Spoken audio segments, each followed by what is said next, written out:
We are live. Welcome to the Avatar Slang Podcast, your go-to destination for deep dives into the realms of all things fiction and nerdy. I'm with my friend Todd Norwood, aka Actor Bucko. What's up? What's up? What's up, everyone? So, first, before we get into things, I'm gonna give them a rundown of what we're going to talk about. We're going to talk about Deadpool and Wolverine, Xbox Gamepass, and see this is why I write everything down. What's the other thing I said I was going to talk about? Oh, Robert Downey Jr. being Doctor Doom. So, but before we get to that, how you been? I've been good. We start shooting my next project, our next project, Prodigal Souls in Chicago, a MFA short thesis film directed by Jayden Dunas, and I'm excited about that. And what that's about is how addiction and overdose plays a big part in a lot of communities, not just the hood, but mostly in almost all communities at this point, because it's so many different types of substance abuse and addiction. And my character, Jace, he shows like what happens when your friend gets that and you are the one to give it to him, and how you may regret those things and finally see what you're doing in your own community.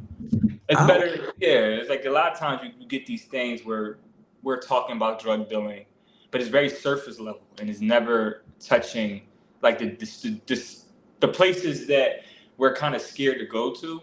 And this film really wants to take it there, and it will take it there. Okay. So is this a play? It's short film. Short film. Oh, that's cool. Yeah. So you're gonna have a camera crew and all that. Yes. Oh, yes. okay. Principal photography starts August 6th and ends August 9th or 10th, actually. So we're excited. I'm glad you crazy transition. I'll get back to what you're saying in a second, but I hear this term all the time, and I'll be listening to the audiobook. I'm listening to the MCU audiobook, and they're like, principal photography started around this time. What is that? So you have the order is pre-production is when you write your script, you're getting your crew together, you're getting your crew involved. Next step comes principal photography, or principal photography is when you're just now recording everything's being filmed, and then you have post-production, which is adding the sound, and all those. Wait, so that's the term for shooting? Yes, that is the correct term for shooting. Oh, that is hilarious, because I thought they meant like promo photography or something. But literally principal photography. Yep. Oh, term for filming. Yep. Okay, because I'm usually driving while listening to this audiobook, and I can't Google it, and then when I park, I'm not gonna remember to Google that because they said the term 30 minutes ago. Exactly. Okay, so just to refresh the audience who maybe didn't see you last time, where do you go to school at? So I'll go to the theater school at DePaul University over in Chicago, Illinois. I am an MFA, a Master's in Fine Arts student, which short is MFA, and I am. Was it September will be my second and final year, and then I graduate. Oh. I always forget master's degree programs are so pretty short. Yeah, because they're compared to 4-year program, pretty much standard no matter what MFA program you go to. With the exception of Juilliard, they're either 2 or 3 years now. Okay. Yeah, Juilliard they do the whole 4 because it's the structure of it is they're pairing you with BFAs, which is just undergrad. Yeah. And they had the MFA and the BFA programs together, and that's why they're still 4 years. Oh, okay, that makes sense. But that's cool though. Yeah. So, what have you learned being in this program? Like, what's the main thing you learned that you didn't? Maybe something you haven't thought about, or something you're shocked you learned. Yeah, I like that. Inside out versus outside in acting. It's a term you hear a lot of times when interviewers who have experience at least interviewing actors, they tend to ask them like, "Are you an outside in actor? Are you inside out?" And normally, people are on the fence of it. But being in this program, I learned that it's all on one spectrum. Konstantin Stanislavski, who's probably one of the most well-known and greatest authors of our art, who comes from Russia, has 3 books. The Actor's Prepare, which is his most famous one, but he has 2 other books that people don't know about. The second being Creating a Character, and then third, Creating a Role. And he talks about how, for the first book, he talks about the internal stuff and pretty much all the internal homework. Like, what does the character eat, or what do you think he would eat? What are these things from the past that may contribute into what's going on now? Oh, how can you get into character with emotional memory, emotional recall, or your imagination being so strong, which is a lot of internal work. And then when you get to the second and third book, especially more so the second book, he talks about how you can just put an accent on a little red nose right there in your character, and how these things trigger. So in our program, we really focus on outside in and inside out, but using language to pair them together instead of saying it's one or the other. Because different acting jobs will call for different ways of entering a character. For example, I'm big on Laban. The Laban technique is using efforts to dictate a character movement and speech. So for me, if I'm playing like an angry role, the perfect way to incorporate anger instead of like trying to do the deep internalizing of it, just say your words in a way of kind of ringing. That's one of the efforts and one of the terms we use. And when I ring my words, that right there, then the physical connects to my mental, and then that's how I start to get into character. So there's many techniques that we learn, and it's decent how when you know them, you use them more often than you know. And there's some things that I was doing already that I had no idea, like, oh, this is a technique. So that's another thing that really blew my mind. Okay. Quick question, random question while we're talking about acting. I usually say questions for the end, but I want to keep it relevant. So you asked me this question and I forgot to answer on my last podcast. You asked me if I could be a superhero character, who would I be? I'm going to ask you that question. I'll answer when you're done. Got you. I'll give you two. So for if Marvel, MCU, Kevin Feige hit me up, it would have to be Silver Surfer from the rip. Silver Surfer. The OG one? OG one, yeah. Okay. Yeah. And then for the DC, it's a toss-up. This is the first time I ever. The second one, people who know me already know the answer, but the first one will surprise you. So I'll start the second one first. Okay. So definitely Martian Manhunter. That's a good match. I really love. I just like, as you can see, especially knowing that I just picked Silver Surfer. Yeah. It's something about characters who are very isolated from home, who are very I'm trying to think, cognitive and of their thoughts and live in their thoughts and their own experience. I see what you're saying, yeah. And Jack Kirby wrote Silver Surfer, fun fact, to be a vessel of himself and his view on the world. And those two characters do that really well. They observe. They observe and they watch and they learn from the humans. They people watch a lot. Like I'm trying to think. They look at they dig into sociology a lot. Yes. And those are two things. Those are the things that really attract me to those two characters. And the third character for DC will be Aqualad, especially watching Young Justice. I knew you were gonna say that. Yeah. I just love. And then I think in terms of my build, I'm very thin. I think putting on a couple extra muscles where I don't have to be all diesel. I think I can pull that one off. And I really enjoy Aqualad. His, at least that in Young Justice version, I think it's phenomenal. So that's interesting because what you just said kind of speaks to your poli-science background. So okay, Aqualad, I could see you doing that. So if it was me, I had to think of someone age appropriate. So it would be Black Panther. There, yep. Black Panther, or at one point I was at Sam Wilson, but that's taken. Super taken. So next 10 years, maybe. Yeah, and I'll be too old for that role by then, maybe. Because honestly, it's taken for more than 10 years because it's gonna keep going. They're not gonna reboot till we're 60. No, it's gonna be a nice little minute. Yeah, a nice little. They're gonna have him until he's 90. Jokes. That's a good one. But I think I would be maybe Static, but I don't got the hair for it, and I'm not doing a wig either. I don't know. I can see Static though. I could see it, but his trademark is the dreadlocks. That's true. That's true. And They I'm can not. always do like the actual like prosthetic wig, which looks Are those good? those no shade, but they look better than like the Tyler Perry wigs. Yeah, they look really good. They Oh, definitely- so I'm about to be that guy. I know you're an actor. I'm not. Totally shade. I hate him. Totally shade. It'd be like that. It'd be like that. I know. And you know what? I don't hate the person. I wish I could like his work more. I just don't like it, and I can't lie on camera.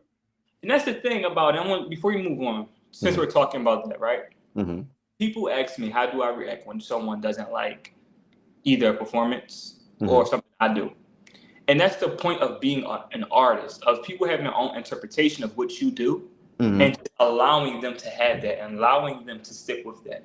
And another thing too, honestly speaking, when we suck, we know we suck. Oh. And that's the truth about it. Like when I did Glenn Ross back over, it was a play by David Manning, who's a very, if not the most famous Chicago playwright, depending on who you ask. He wrote a play in I think 82 or 84 called Glenn Ross. Later on, Al Pacino did the movie version, was nominated for Best Supporting Actor at the Oscars, blase. And what I'm saying all this to say, when these, as artists, as actors specifically, when we know when it's not our best work. So we kind of know how to brace ourselves for that. And Tyler Perry's an artist. He does everything. So he's a writer, producer. He even acted a few times in some films, like, you know, and he's of course he directed. So he has the artistry. So what comes to artistry is just knowing when, okay, this didn't work. I think what would benefit him a lot, just in my humble opinion, if he produced and allowed others to write and direct. He has, you know, $1 billion studio. He can do. He has the money. He has the funds. He has the means. He has the backing, and it's so easy for him to hire the talent because all it takes is, especially for him for who he is, because having the budget, all it takes is one good series and one good movie, and it really will just kind of flip the perception. It would. That's 100%. Yes, I couldn't say it better. Okay, I agree with that because that's what. After I'm reading the MCU book, because I'm not into film the way you are. Like, I like breaking down the themes of a film, but I didn't know the terminology and the different roles all that well. But now I realize, like, Kevin Feige is good at saying, he's good at the final say stuff, good at saying what the long term should be, but the directors and the writers, they all come together and, you know, they might fill in the details and all that. 100%. I want to also add something too, and this is something that was said to me in graduate school. I think down to like the last 2 weeks of it. I remember saying it to you before when we spoke privately. When it comes down to theater, that is the playwright's medium. When it comes down to television, that is the writer's medium. And then when it comes to film, that's the director medium. We are just tools and we are vessels of storytelling.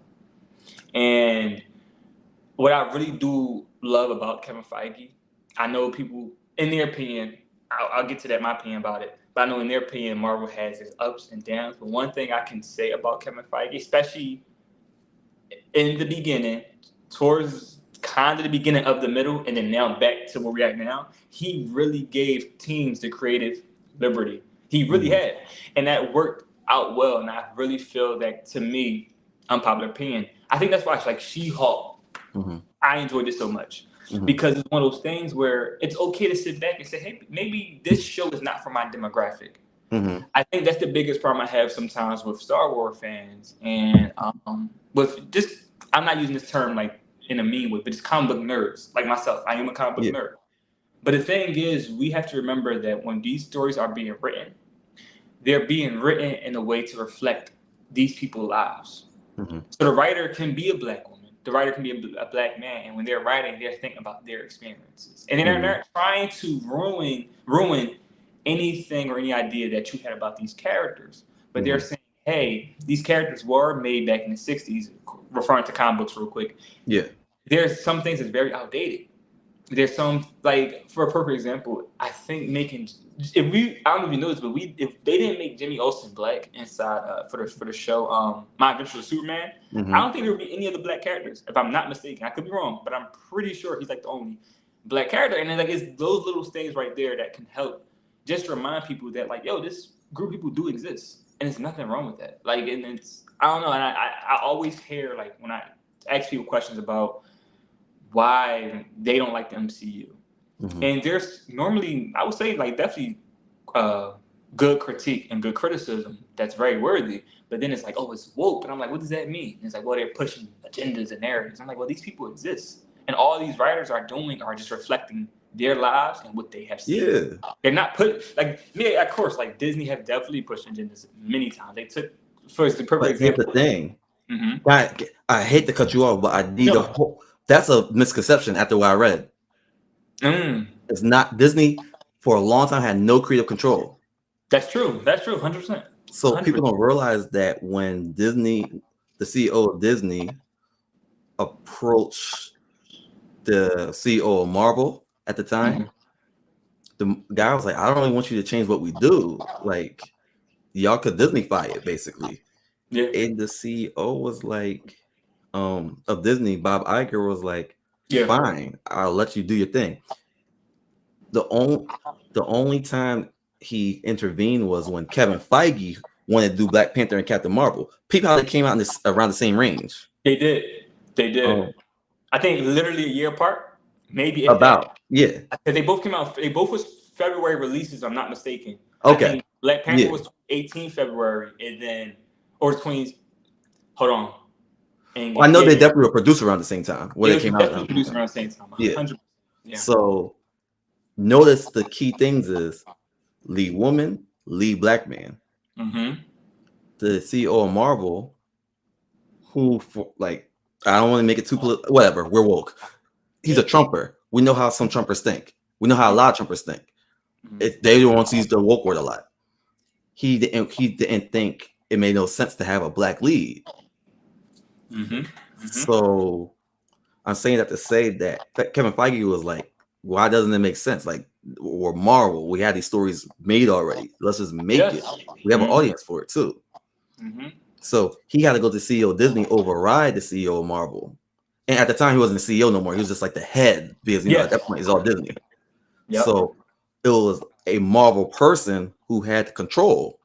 It wasn't like a Disney thing. Basically, the Disney guy gave the Marvel guy the power to be the Marvel guy. Does that make sense? Yeah, 100%. So that's like a misconception. Now, I don't know as much of the Star Wars thing. I think Star Wars and Pixar also keep creative control. They do, especially if you're a wild, 100%, both of them. That's why, and that's where my frustration comes from, where these words like woke or Disneyfied come out, because it's frustrating because, number one, if you want to be honest, it always been that way. Disney always pushed, because I want to word this and not say it in like a crazy way, but like Disney princesses, right? They've been around for years now. I think going on 100 years now.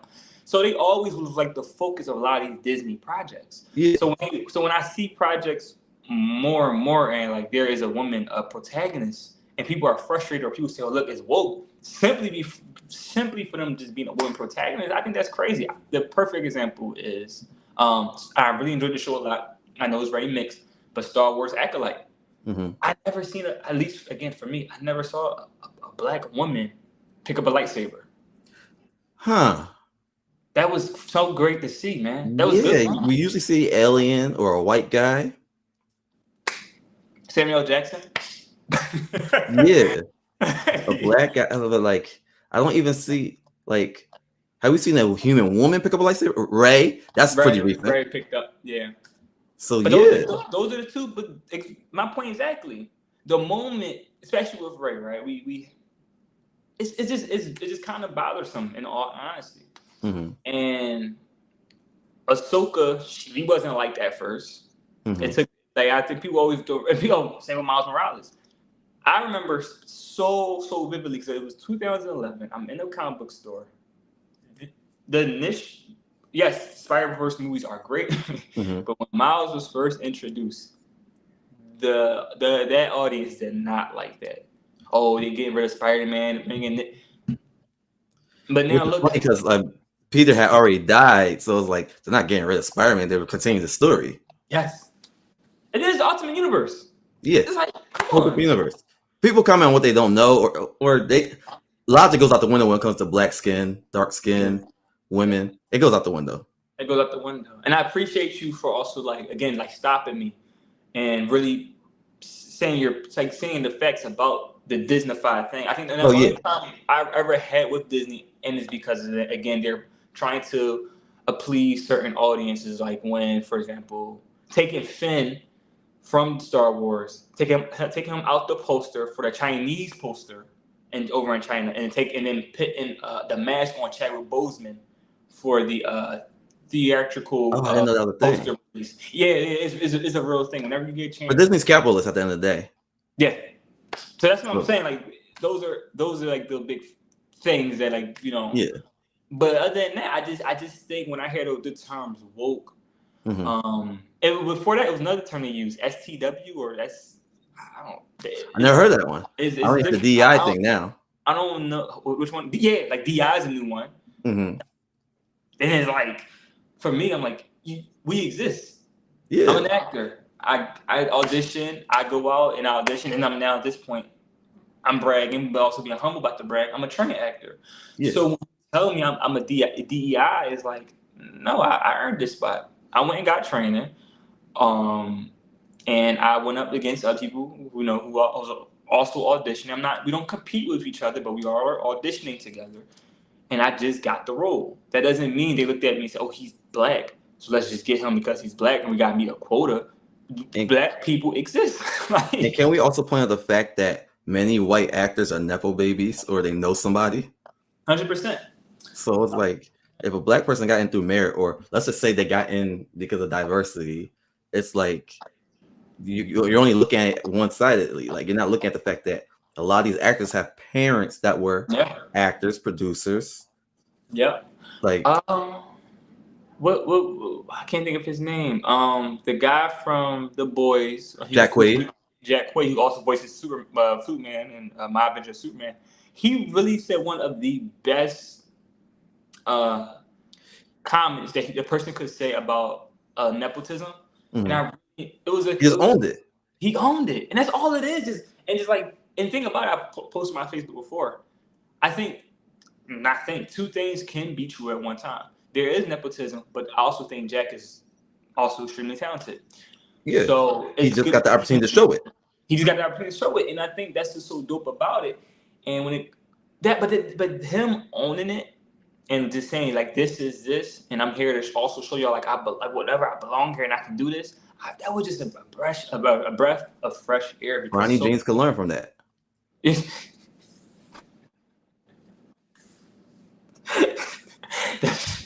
I got a soft spot for Brownie, man.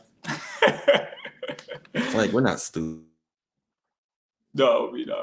But yeah, but these are the conversations. If people are just willing to sit down and just listen to each other. And I watch your podcast often. I know you had Mike on last week, or the last guest. It's really nice to see two people who can just talk, disagree, agree, whatever, but just talk, not talk over each other, not yell, not online, and not try to win. Not trying to win. Yeah, it's just about understanding. Because nowadays, when you're online and people are having like debates, it may be because they're online, the name calling happens faster, the disrespect comes in quicker, and it's just one of these things where it's like, yo, it don't have to be this way. Like, not you about art. Person, yeah, like it's not. Or basketball, like, come on. It's ridiculous. It's ridiculous. All right. Yeah.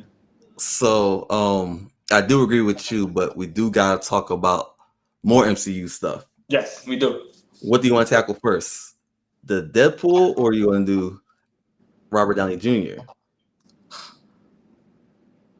We could do. I think You do Robert Downey Jr. because I think that'd be the quicker one. You're right. Yeah, I think it might be. See, maybe you got a future as a producer too. What'd you say? You got a future as a producer. I might. So. Oh man, thank you. Do you? I'll say what I think. I do think the movie, like, if I know nothing about Marvel, I know nothing about Iron Man, I know nothing about Fantastic Four and Doctor Doom, it will be a fine film, at least a 6 or 7, which is watchable. 100%. Because they do action very well. They pick good actors. But if you're talking about what the peak of it could be, because Doctor Doom is a very important character, like not in just in Marvel, but in fiction, period. I would have preferred they did an original Doctor Doom, like not a spinoff of Iron Man or like a variant of Iron Man, a variant of Doom, like any of that. I just would have preferred them make an OG Doom that's Victor. I don't even want it to be Robert Downey Jr. just looks like Victor. He has the name Victor. None of that. Yeah. Like I would, but I do also. I'm sympathetic to the fact that Marvel's plans were a lot different. COVID threw them off. The passing of Chadwick Boseman threw them off. Yep. And Jonathan Majors threw them off. Yes, 100%. So it was supposed to be a Kang movie. Now it's a Doctor Doom movie, and Kang is supposed to be the big threat. He is a big threat for the Avengers. Now there has to be Doctor Doom. Yep. So I get it. They don't want to lose their cinematic universe. So you get Robert Downey Jr. I get it. But I just, they want to restore hype, because it's like, if you tell people Kang's coming, I'm not Kang, Doctor Doom's coming, now it makes people want to watch all the other smaller movies too. Yeah. So I get it. They had to make the money so they can invest in these things. But I would have preferred a younger Doom. But then again, we don't even fully know what's happening in Fantastic Four, because I know, because that's an alternate. That's not even 616. Yeah. That's from my understanding. That's an alternate. It could be one of those things where Secret Wars fuses these universes at the end. Yeah, I'm 100% sure that's what's going to happen, because when I was looking over the Secret Wars, and you're a comic book fan too, you have Jonathan Hickman's 2015 Secret Wars, at the 80s Secret Wars. Yes, the 2015 one, the one that gave us Miles in the mainstream, right? Yes. Okay. So when it comes down to the 2015 one, which I'm pretty sure Marvel is leaning. There's gonna be a mix of both of them, because that's the nature of it. But I'm pretty sure 2015 Jonathan Hickman run is the one they're going with. I'm pretty sure they are going to merge this universe, and there's going to be some very change, like not drastic change, but like, oh, the mutants were never in this universe, but now here they are.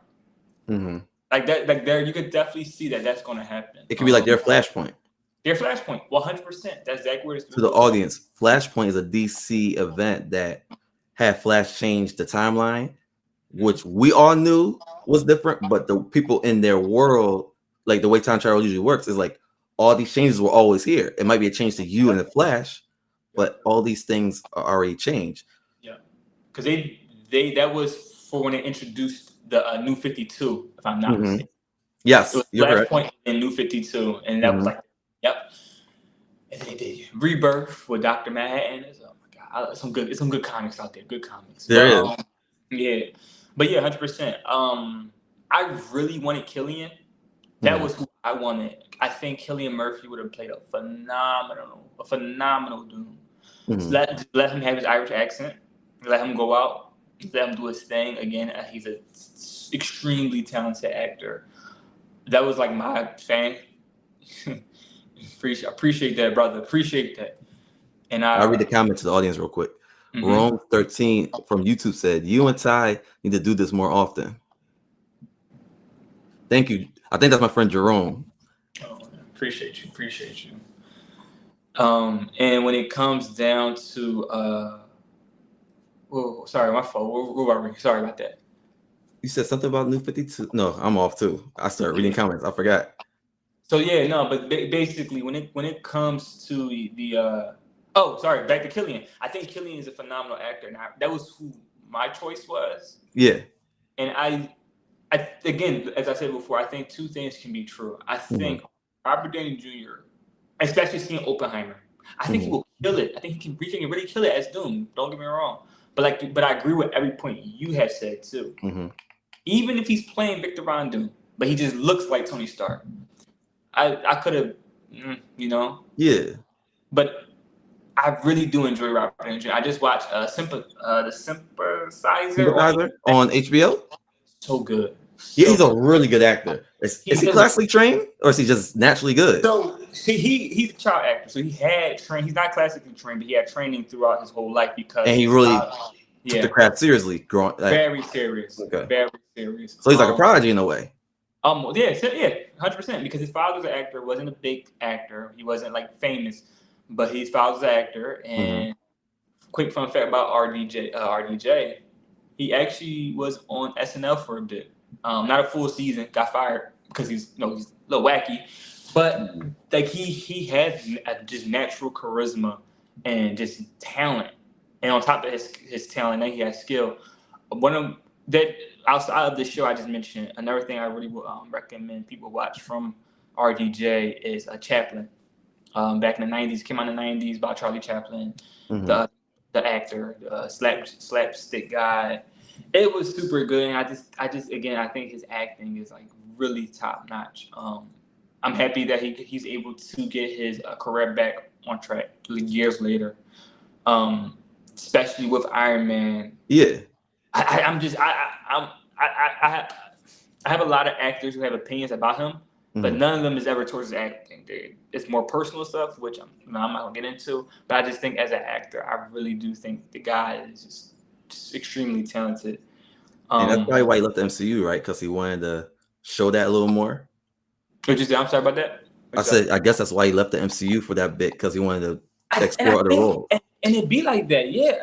And I can attest to that as an actor. It's like you do Iron Man, Tony Stark for what is it, 11 years, I think. Like 11 years. You go out, you say, I want to try these other things. You almost win an Oscar like less than 5 years of being away from the MCU. Yeah. And you're like, okay, I know that now, because I really truly believe that it wasn't about proving us. It was just reminded himself, like, hey, I can do this. I mean, he's rich for life. He's generationally rich. Yeah, like he's cool, he's cool. So once he did that, I think that's what he was like, oh, no, I want to get back to this. Like, because now I see it, especially when he's basically saying, like, what can I say? I love playing complicated characters, complex characters. You really see that, like, no, like, this man loves not only the MCU, but he loved the fans. He loved us.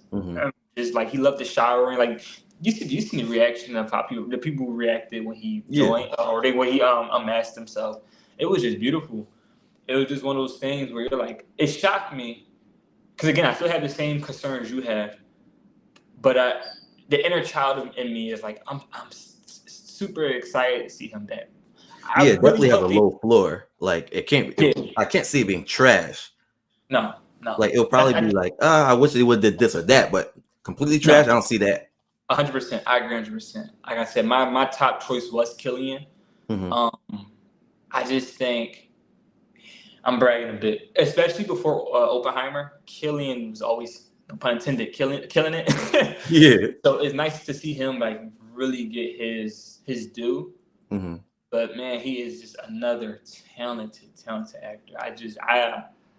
He's just one of those actors where you watch him, even if the film isn't great, he's never bad. Yeah. That's why I really wish that he was able. Maybe they do like a little variant. You never know. So we'll see. We'll see. Like they did with they did that a couple times with Deadpool. Do you want to get to that?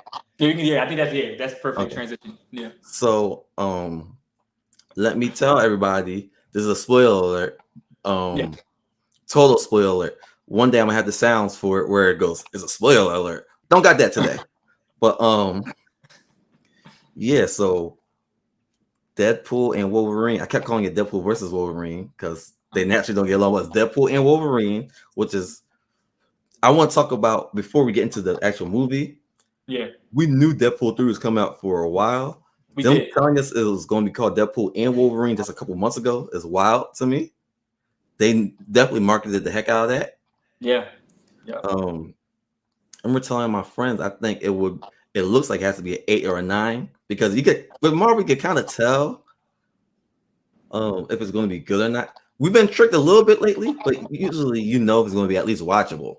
Yeah, and I think that's what it is too. And I really want to add that too, because for me, I saw that.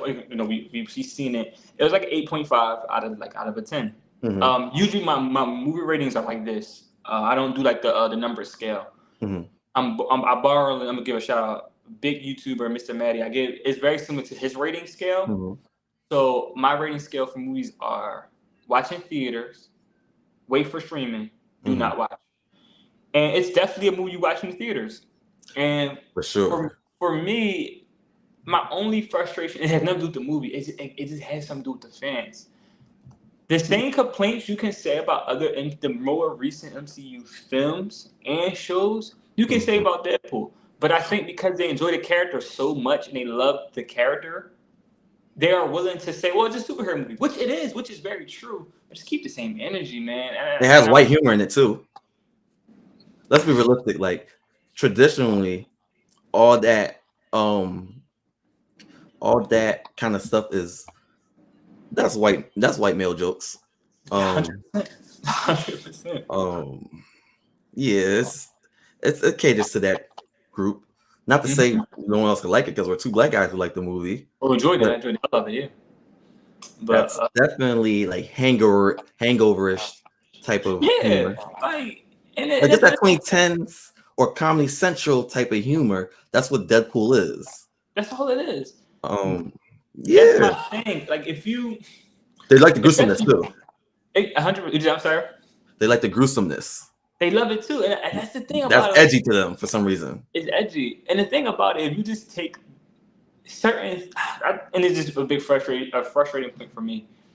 If you take She-Hulk and you put it side by side with Deadpool or Wolverine, there's so many parallels, but because those jokes, again, just accept that show was just for a different demographic. It's easier to enjoy it. Like, sometimes you got to remember, like, not every single Star Wars or Marvel show or piece of entertainment is for you. So I have a question to tweak that a little bit. Yeah. Why do they have to be that complicated? Like, women have been watching male superheroes for decades. Black men have been watching Luke Skywalker and Peter Parker for decades. We didn't really complain. We noticed that they would never look like us, but we just chalked it. Why can't they just watch it and shut up? Like, superheroes do a lot of the same things white superheroes do. I don't know, man. I don't even know to that. And if we're strictly talking about the writing of these projects, I have no problem with that. But seeing a lead black woman or man and say that's woke from the rip, that's the problem I have. And it's like, come on now. So we can literally do the same thing and say, oh, another white superhero, some blah blah blah. So throw some type of word in there that gets traction, like, you know, like whatever. But we don't do that. We're like, no, like for example, I loved Loki. I love Moon Knight. And I adore Tom Hiddleston. I think he's such a phenomenal actor. He's classically trained. He went to Yes, he is. And seeing him and like, that's my point. So like, the show is good regardless, but like, you just don't hear the same things that's thrown at it. You know, they don't throw the same stuff at it where they throw at other stuff. I also am in the mind. I'm not, at least people I spoke to, I enjoy Captain Marvel 2 more than I enjoyed the first one. And that's the thing. They gave the first one $1 billion, but like that one was like slower and like it was much slower. The pace was so much different. Yeah. And then on top of that, it's like that y'all don't like. And it's cool. Okay, clearly, Brie Larson, y'all don't share the same political opinions, but The Marvels was a. You gonna? You want? I don't want to read it for you. Oh, I didn't see the comment. My bad. It's different on my side. Hold up. Okay. Jerome Rome's 13 on YouTube said the Marvels was one of the best things the MCU put out as of recent. If I would have listened to the critics, I would have missed out. Yes, I have to agree. I enjoyed the Marvels more than Quantumanium. I agree. I enjoyed the Marvels more. I'm trying to think of another. Thor 4, Love and Thunder.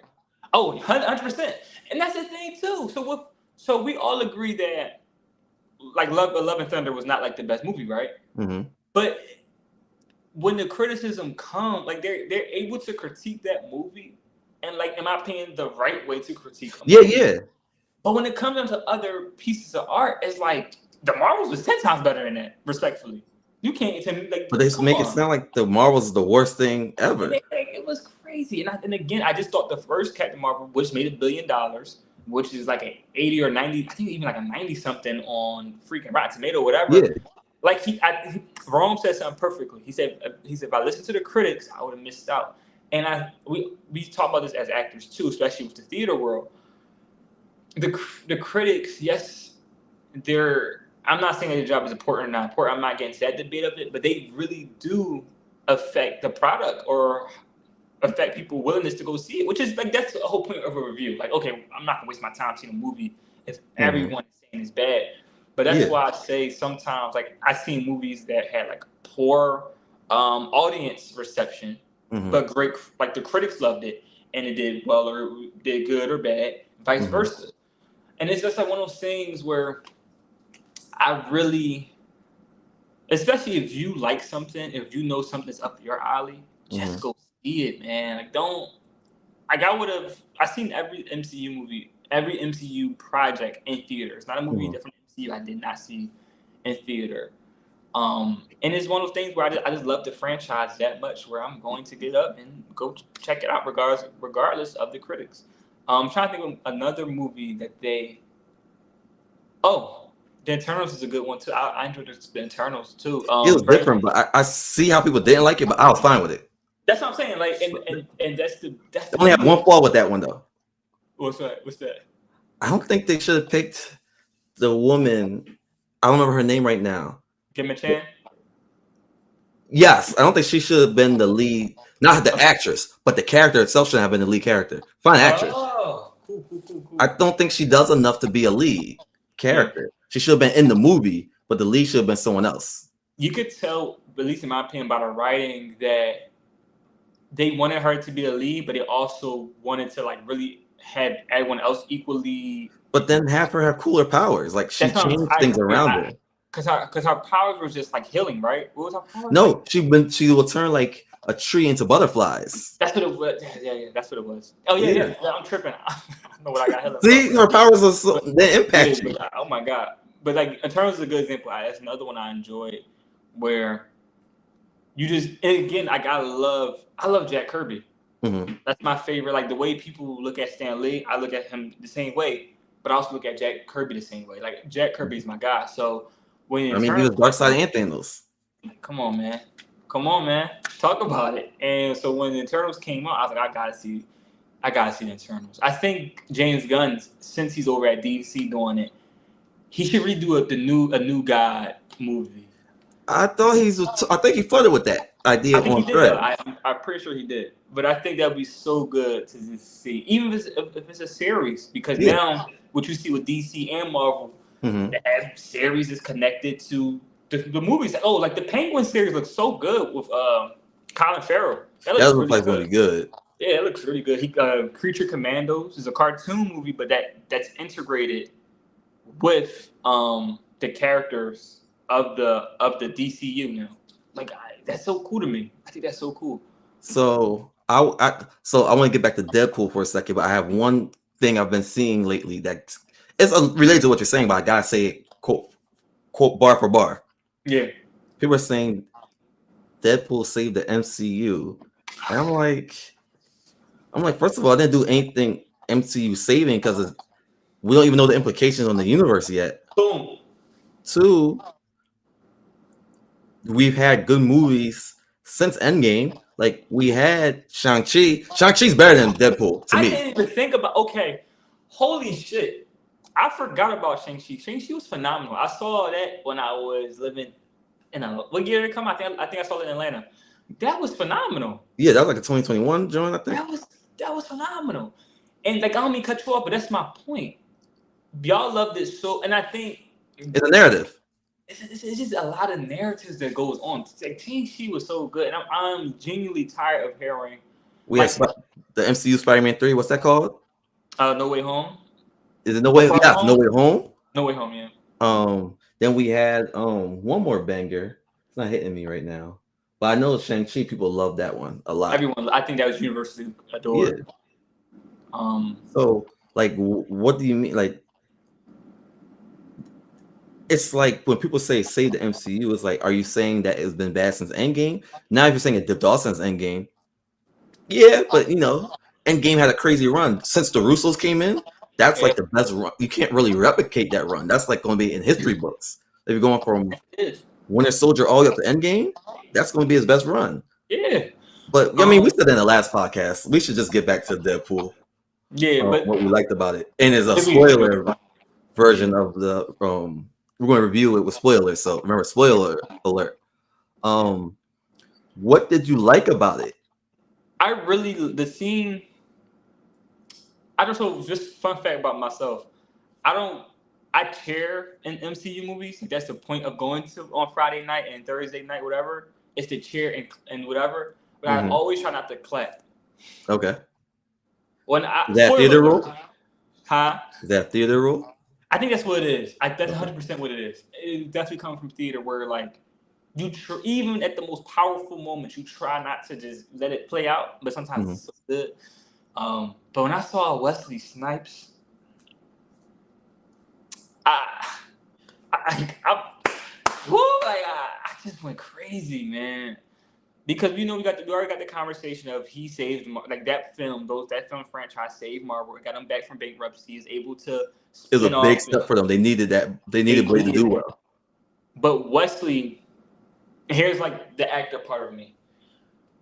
Wesley had his issues, with taxes and everything, and it was really nice to see people just cheer for him in the theater. It was so dope to see that. I was also worried about his health because there were like last year some pictures of him that came out about his like concerns for his health, which now I'm pretty sure like looking at all his depressed run that he's been doing lately, I think he just lost the weight for the role of Blade and to get back in shape. He looks good now, so I'm like, okay, cool, looks good. So seeing that really made me happy. That was like my big cameo. Another thing I really love about the movie, the Wolverine suit, like the variants of each Wolverine that and showing like that to me that was just so. I think that was such a dope like montage. Yeah, and the suit he wore when he fights the Hulk. In unpopular opinion, I think that should have been the suit they used for the whole movie. You think so? Man, that suit was clean. I'm sorry, like that was like whoa, that was clean. That brown and what? That was such a clean suit. That was so clean. I preferred that over the yellow and blue. I know yellow and blue is more iconic, like that's the classic, but just the style of the brown and just the way it blended, it was perfect. I really enjoyed that. I enjoyed that suit more than expected. The Age of Apocalypse suit. Yeah. That was dope. Henry Cavill showed up. Like that was cool. Marvel does listen to like they have a social team that looks in the comments. I'm convinced. 100%. You can't convince me they don't. What didn't you like? I thought the writing says my point from other films that people are not having the same energy with. I thought the writing wasn't the best at moments. I'm not talking like it's a comic book movie, so you really have to lend your imagination, which is fine. But like what kind of writing? Like plot wise or dialogue? Oh, plot wise. Plot wise, okay. No, not dialogue. I think dialogue wise, like that's dialogue. The dialogue's really good.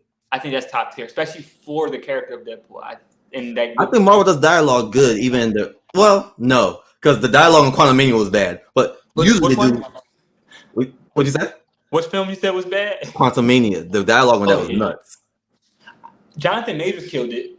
He killed it. My humble opinion. I think Jonathan Majors was great in Quantumanium, but this is gonna be me. They recast Scott Lang's daughter, and I didn't like that recasting, especially when I didn't have to do it. Because they had one in Endgame, right? The daughter from Endgame just looked the part. I think she looked the part of casting. Maybe she wasn't available because they have the issue with Marvel is they have too many moving parts to keep up with. Yeah. In a tight production schedule. Yeah, and I saw it and I was like, I don't know. I really liked the original woman y'all used. My issue is I wouldn't care if she killed it, but she was a little corny. She was. That's what I'm saying. I think that's my point too. It's kind of like the Don Cheadle Terrence Howard thing. I think Don Cheadle killed it, so I think we're all like cool with it. But I think for that particular case, like no, I just and you rarely hear me ever like give an opinion about a performance, especially publicly. Privately, of course, but publicly, I'm like, no, I'm trying to be nice. Yeah. But I just think for what Cassie Lane was being described as in the MCU with having like these problems because of the blimp, because of the because of her dad not being around, all these things, that other actress wore on her face much better. When you watch the scenes in Endgame, you see that desperation that she has, and that the pain that she's going through is very internalized, and it shows up physically. Whereas, and you would never think like, oh, she lost her in the second film, or in Quantumanium, you never think like, oh, she lost her dad. Like she comes off more as just a problem child, versus like, why? Like, what is going on mentally? They're just for me. But before I move on from that, but back to the writing of Deadpool, I didn't like the Pyro versus Human Torch scene. What was that, right? Huh? Yeah, like what was that? Yeah, that because it's like Pyro's not doing that to Human Torch. Like, yes, I think manipulate fire, but Human Torch can too. Yeah, I think that was one of those Ryan Reynolds fourth wall things, like the budget thing he said. So it's like they're playing to that. I think like, well, okay, I got a point to that. I'll tell you what I liked about it, and it'll tie into that. I didn't like that, but I can deal with it. Yeah. Because if you look at the TVA, do you know what the TVA is an analogy for? Time variance, or was it? Say it. No, like who they represent in real life. No, who they represent? Writers and producers. So the TVA and okay. Because they do away with these ideas. So they zap Blade, they zapped Elektra, they zapped Gambit. Because remember, Gambit was like, I don't even know if I really ever existed. Yeah. Because he never did, because he was never in the movie. So the TVA is Kevin Feige. It's mainline, not mainline cinema, New Line Cinema. It's all these production companies, writers, and executives who throw away these characters. Yeah. So the Void was obviously written for Loki and whatever to be literally what it was in that show. But in this movie, because of the fourth wall movie, the Void is where writers discard their ideas that they never revisit. Yeah, I like that. Within that respect, I get that Johnny, not the Johnny we know, within this moment, because at the end of the day, writers control all of this. Like 100%. For instance, Deadpool versus Wolverine fought like 50 Deadpools in one. That doesn't make sense. That makes no sense. But because he breaks the fourth wall, he also has plot armor, and he's very well aware of it. So in a way, it captures the spirit of him being a cartoon character who jumps out of a comic book page, if that makes sense. So within that construct, doesn't have to make as much sense. And it sounds like a cop-out, but I'm more so saying I get it. I wouldn't have wrote it that way, but I get it. What you mean. No, yeah, 100%. I definitely get what you mean. And it hit me in the movie when they kept harping on, like, I guess we ain't no use no more and all that. Yeah. And I was like, oh, because I see Elektra in this, this iteration of Elektra. I'm like, she's not even bad. When she's in the better environment. Like, I would like to see her in stuff now. Now that I see her in the MCU, I want my shit on Secret Wars. I agree with that 100%, and I think that it hit me too because I was never a fan of like the Electra movie, right? Mm-hmm. But seeing Jennifer Gardner reprise her role and seeing her in this film, it just gave you a different look at things. It really gave you this sense of like, yo, like it's dope just to see her here. Yeah, It's dope that she's here, and like I don't know, like I get like I see exactly what you mean. Like I get that, bro, 100%. I get that. So, but I think that's probably the that part of the writing was the problem. But I think overall, like it's a very straightforward plot. yeah. I prefer straightforward plots. Like I'm not gonna hold you. Like I just, especially reading comics, like that's my big thing about comics. Mm-hmm. Sometimes they just get a little too overcomplicated, and those normally are the stories that don't fare well. But when you take a straightforward plot and you just say, look, this is what we're gonna do, in my opinion, those are the movies that goes like Infinity Wars, for example, like, okay, he needs to collect these Infinity Stones to do what? To bring balance. Why? Because he feels this way. Boom, that's it. Yeah. It doesn't have to be a while on top of a while on top of a while on top of a while. Like this is it, and boom. I just think that's what I really enjoy about Deadpool in terms of like that part of the writing. I think I'm with you on that. And sometimes things become convoluted in the comics. That's why I love reading like, you know, after the comic is done, they give you the big graphic novel of like Infinity Gauntlet. You just read straight through, and it's a consistent story throughout, and not too many twists. It's just a straight through story. I like that. Whereas when you go from one story, when it gets passed on to the next writer, it becomes like they're retconning something that just happened. Yeah. Like now, Captain Marvel isn't strong no more. She's weaker than She-Hulk. Like they changed that so quickly. So I do agree with that. And I like that for movies too. Yeah. I mean, well, it depends on the movie, but mostly I like that for movies. I know what you mean, and I think that's another thing. You made a good point about the writing part because now, in my mind, I'm like, where do Captain Marvel stand in terms of like her powers? Like, how strong is she now?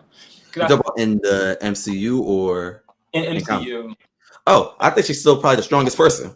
You think so? Still okay, cool. Because I guess that was like my hope, but like again, like sometimes it's structurally. But in comics, so the way they wrote that in was they gave you that doubt only because the person in the Marvel's power was to counteract her powers. Yeah. So I think she's still basically Goku. Yeah, pretty much. Hold on 1 second.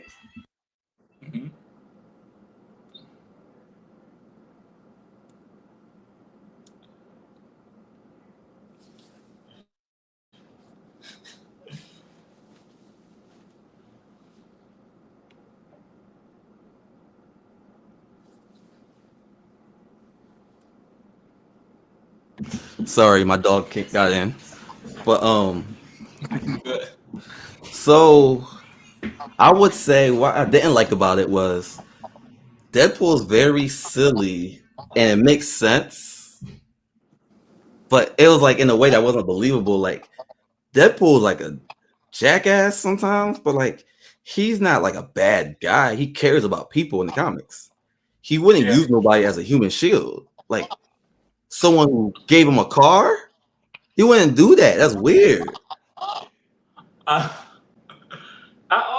I like that you said that because I felt that way throughout the whole like the Johnny thing, where he's like, when he threw him under the bus.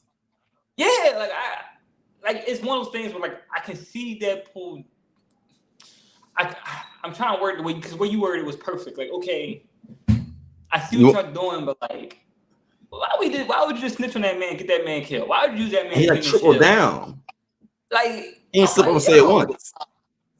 I'm like, and I this might sound like random, but I really enjoyed the Wolverine repeating like, "You got Johnny killed." I don't know why, but to me that was hysterical. I thought that was so funny. I like that though, because I think when people are dumb in movies, kind of like Deadpool's a lot like Peter Griffin. He's dumb and no one cares. They're like, Peter, why would you do that? And they move on. or SpongeBob SquarePants. They're just dumb, and people move on. Like they're not held accountable. Yeah. But I like that he was drawing, and Wolverine was like, "You stink at this. Like you got him killed." And I also want to add something too. And it's kind of back to the writing of it, because now I 100% agree with you. Mm-hmm. You get him killed, you get Johnny killed. You use the other Deadpool variant as a bullet sponge, where you literally have a healing factor. But also, sorry about that, my neighbor's tripping. No, you're good. Also, we can't hear that much. It's like you literally are trying to show Vanessa that you can do the right thing, and you're trying to show yourself that like you can be like a real like superhero, like a good guy, and like you're trying to get into the Avengers, right? Do you think Iron Man will use someone as a human shield? Do you think Cap will like snitch on somebody to get them killed? Like no, but like that's just in terms of like the internal scripting, and it's like that make you saying that make a lot of sense, because let's say that let's say like yeah, this is Deadpool's like, let's say this is just things he would do, right? But will he still do it in this instance of trying to become an Avenger or an X-Men? No, like he's literally jumping through other universes, talking to Hogan, trying to get on the Avengers team for his film to turn around like not even a whole day later, because the film probably takes place in like 2 or 3 days, and then get someone killed twice. And he didn't even need it because like he could just run through the bullets and recover. I just thought about that. Like that's actually like a good. I'm happy you called that out, because I didn't even think about that. Yeah, it kind of got on my nerves. Yeah, I definitely that didn't even like register. And as someone who like I enjoy writing, I would never thought to write that in. No, because like I said, oh, go ahead. No, I was just gonna say I think people are like, well, he's dumb. I'm like, well, Deadpool for the most part is very based on the comic version. The comic version wouldn't have done that. I don't think so. I don't think so either. Especially again, like I'm really homing the fact of him trying to be an Avenger and trying to do the best thing he can do. That particular thing just won't work. Even this version within this moment doesn't make sense to do that. Like, so you're right. Trying to be an Avenger, that's like unless he knows nothing about the Avengers, that's not what you do. No, not at all. I know I got about 7 minutes left. You want to talk about Game Pass as well, or anything else you want to talk about in terms of No, that's about it. Let's just do Game Pass real quick. Right? I think we covered most of the stuff for Deadpool. Yeah. No, we did all the title topics plus more. Yeah, so that's good. So with Game Pass, this is like my thing I always like to talk about. Me and you are about to play Diablo 4 soon together. They finally added. So we got 7 minutes. So here's the few gaming topics we can just run through. Mm-hmm. Previews came back for for Star Wars Outlaws. Mm-hmm. Very mixed. Mm-hmm. Concord. Yeah, Concord seems to be DOA, which is the PlayStation multiplayer shooter. Okay. And Xbox finally dropped their first official, not Blizzard game, but Activision game, which is called Modern Warfare 3. So we'd like to start with those 3 things. So let's do let's run through what's the first one you said? Star Wars. I'm excited for the game. 2 people who enjoy Starfield very much. Not to say it's not a perfect game by any stretch or any means. Well, did you say Starfield? Yeah, I'm saying I enjoy Starfield. Yeah. Oh, okay. I hear you. It broke up for a second. That's why. Yeah. So 2 people who enjoy Starfield a lot, and then we have Star Wars Outlaws coming out. I think August 29th is the date. Mm-hmm. For me, it looks really good. Ubisoft is Ubisoft. I still kind of got that bad taste in my mouth from Valhalla, Assassin's Creed. The game was bloated, overdone. I just felt like it was just too big. It shouldn't take me 70 hours to beat a game unless I'm doing every single side mission. For me to just try to run through a game and it takes me like 60 hours to beat it, that's not fun. I have a life. Especially if it feels like bloat. Like it's not even like you're doing fun missions, but a lot of moving through the map. Yeah, no. I don't like that as an RPG either, but I ain't gonna get into all that. Yeah. What'd you say? I don't like that as an RPG. No, and that's another thing too. And this is my thing. For me, literally not even for me. The definition of an RPG is role playing game. Mm-hmm. You are playing a role. So games like Horizon Zero Dawn, Horizon Forbidden West, Assassin's Creed, those might have RPG mechanics, but those aren't RPGs. And I think what hurts Ubisoft and Guerrilla, despite there are being some fans of these games, I think y'all should just come out and just say, like, I just think y'all should market the games differently. That's what I'm worried about for Assassin's Creed Shadows. Like, I don't know how. Well, I think they took all the elements out. I think it's just straight up like if you stealth kill somebody, you stealth kill them. That's what I've been hearing. I really hope that's true. I didn't like you're fighting in Assassin's Creed, you do a stealth kill and it shows the damage. You did 200 damage. That's not a stealth kill. That's actually Diablo at that point. Literally. Or X-Men Legends, or I don't want that. I just want to. If I stab somebody, they die. It's ridiculous. But yeah. So it's very divided from what I didn't play, the course, but like what I saw, I enjoyed it. Some people wish it was more actiony, more action. Some people like the stealth because Star Wars. I'm talking about Star Wars Outlaws here. Mm-hmm. It's very stealthy. People didn't expect it to be that stealthy. Okay. But some people enjoyed it. Some people didn't. But everyone do say they enjoy the world that you're living in. Okay. That's the thing. Commonly, everyone's like, "Oh no, the world is a fun world to live and play in." So that's good to hear. Okay. What else I was gonna say? And that's it for that. You want to do Modern Warfare real quick? Run through that. Yeah, and then Modern Warfare. We know that's not the most. So this is sad. Modern Warfare 3 sold the most copies last year. Like they broke. Like it was like the most sold game last year, and then it literally came out in October, I think.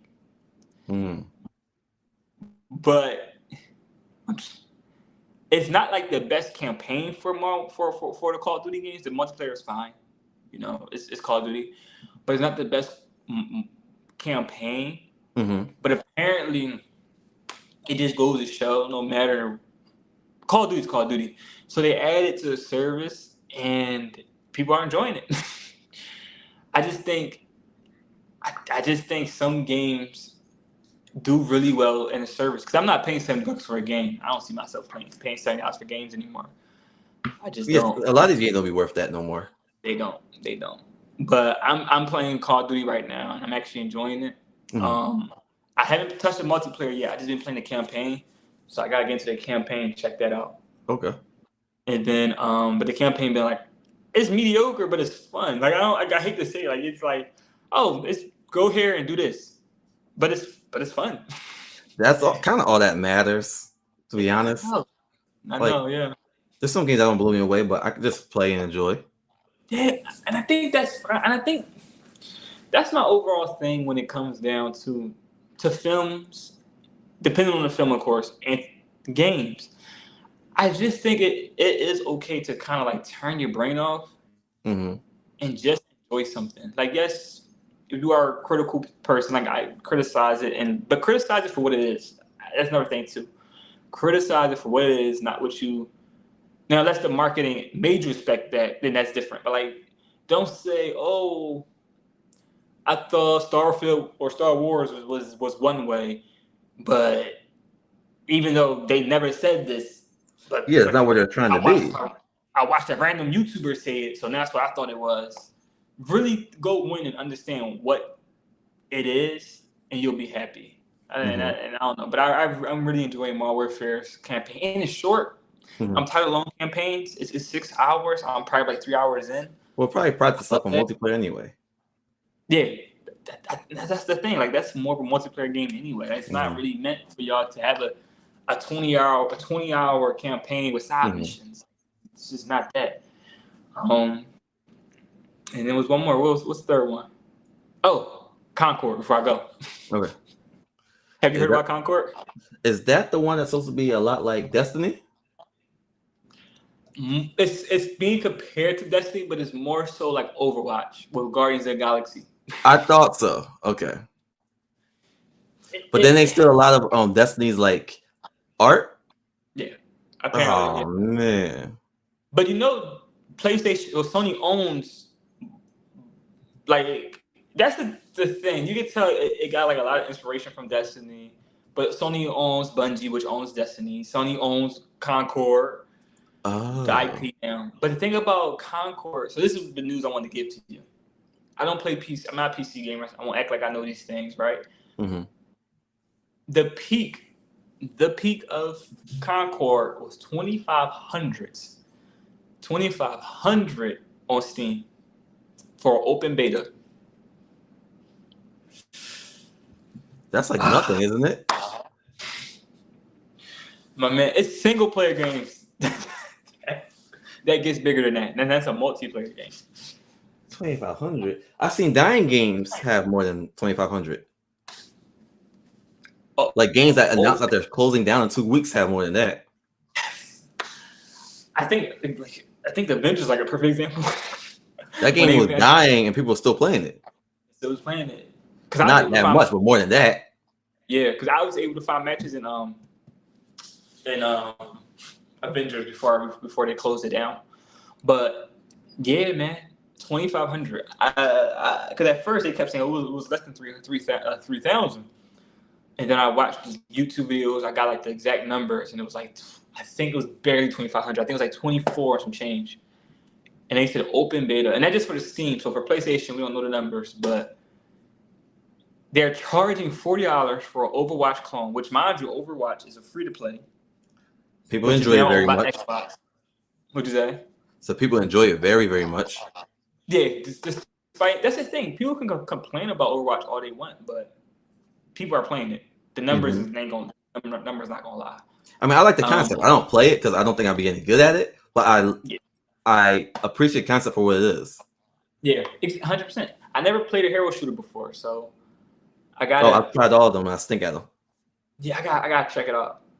But if Conquer becomes free to play, I'll check it out. I'll play it. But I just don't see myself. It's gonna be dead soon. Yeah, that's the thing. I think what's gonna happen is either gonna be this is what's gonna happen in my mind. The $40 window comes. They say, okay, no one's paying for it. We'll give it to y'all on PlayStation Plus. PlayStation Plus numbers keep it mediocre, but like people are playing it, and then boom, it's dead. So once it enters like the PlayStation Plus portion, I'll jump in and see what happens. But you're taking a game that's designed to be a competitor to Overwatch, and I guess in ways compete with Destiny, which you own technically. Like I just didn't see the. It's probably better off being a spin-off from Destiny. Yeah, I don't know. It's just so much going on.